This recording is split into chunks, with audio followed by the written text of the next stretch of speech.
قومی اسمبلی کا اجلاس کل طلب، صدر مملکت نے قومی اسمبلی کا اجلاس کل طلب کر لیا۔ قومی اسمبلی کا اجلاس شام 5 بجے پارلیمنٹ ہاؤس میں ہوگا۔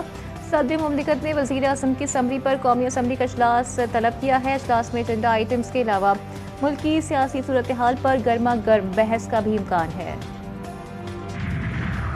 دھند کے باعث موٹر وے متعدد مقامات پر ٹریفک کے لیے بند۔ دھند کے باعث حد نگاہ کم ہونے سے موٹر وے M2 پر لاہور تا کوٹ مومن تک گاڑیوں کا داخلہ ممنوع ہے۔ M3 فیضپور سے درخانہ اور M4 پنڈی بھٹیاں سے ملتان تک ٹریفک کے لیے بند کر دی گئی۔ M5 ملتان سے روہڑی اور M11 پر لاہور سے سنبڑیال تک گاڑیوں کو انٹری کی اجازت نہیں۔ قومی شاہراہ پر لاہور، مانگا منڈی، پتوکی، اوکاڑا، ساہیوال، احمد پور شرقیہ میں بھی دھند کے ڈیرے ہیں۔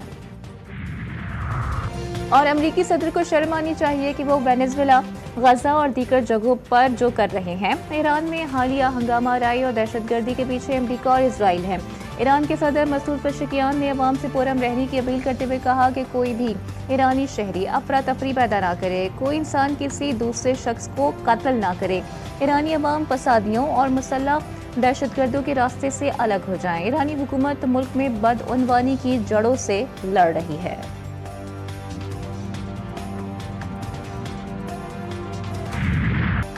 اسرائیلی وزیر خارجہ کا صومالی لینڈ کا دورہ انتہائی تشویشناک، پاکستان کی اسرائیل کی غیر قانونی اور غیر حقیقی کارروائی کی شدید مذمت۔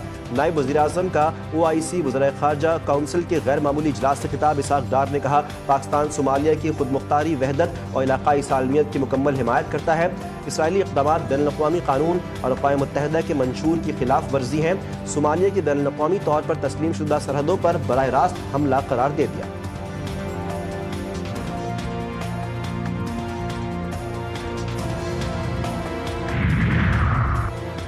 نائب وزیر اعظم اسحاق ڈار کی جدہ میں سعودی نائب وزیر خارجہ اور مصری وزیر خارجہ سے ملاقاتیں۔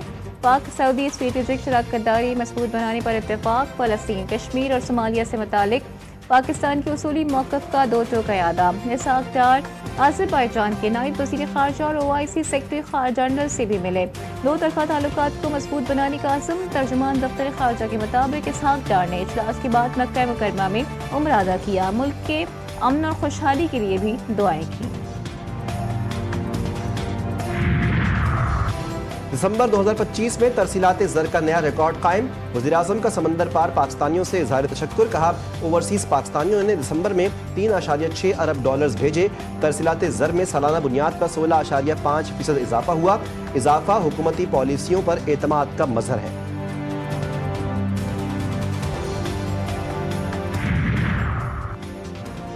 بلوچ یکجہتی کمیٹی پراکسی کا منظم نیٹ ورک اور بلوچستان میں بدامنی پھیلانے میں ملوث۔ BYC فتنۃ الہندوستان کے لیے بھرتی اور بیانیہ سازی میں اہم کردار۔ سیکیورٹی اداروں کا BYC سے متعلق موقف قیاس سرائی نہیں۔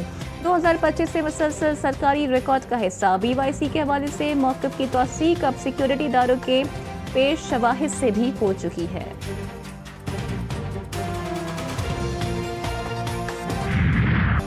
پشاور میں 9 مئی واقعات کی ویڈیوز کی تصدیق کا مرحلہ مکمل۔ پنجاب فورنزک لیب کی رپورٹ تیار۔ 9 مئی واقعات میں سہیل آفریدی، کامران بنگش، تیمور جھگڑا، عرفان سلیم کی موجودگی کی تصدیق ہو گئی۔ پنجاب فورنزک لیب نے پشاور پولیس کی درخواست پر ویڈیوز اور آڈیو ویژول تجزیہ کیا۔ رپورٹ پشاور کے تھانہ شرقی کو بھجوائی گئی۔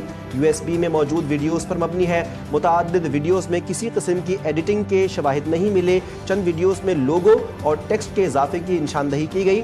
سہیل آفریدی کی پروفائل تصویر اور ویڈیوز میں موجود شخص ایک ہی ہے۔ فورینسک رپورٹ میں PTI قیادت کے 9 مئی میں ملوث ہونے کی تصدیق۔ سہیل آفریدی، کامران بنگش، تیمور جھگڑا کے ملوث ہونے کے ناقابل تردید ثبوت سامنے آئے۔ وفاقی وزیر طارق فضل چودھری کہتے ہیں کہ PTI قیادت 9 مئی سے متعلق الزامات کو جھٹلاتی رہی۔ وزیر اطلاعات پنجاب اسما بخاری کہتی ہیں 9 مئی کے ثبوت پہلے بھی دیے گئے اور دکھائی بھی گئے۔ پشاور میں ریڈیو پاکستان ٹول پلازا کو جلایا گیا۔ انہیں پاکستان کو شری لنکا بنانے کا شوق تھا، اس پر کام کر رہے تھے۔ یہ گالی اور بدتمیزی سے اپنی بات منوانا چاہتے ہیں۔ PTI ملک میں صرف تباہی چاہتی ہے۔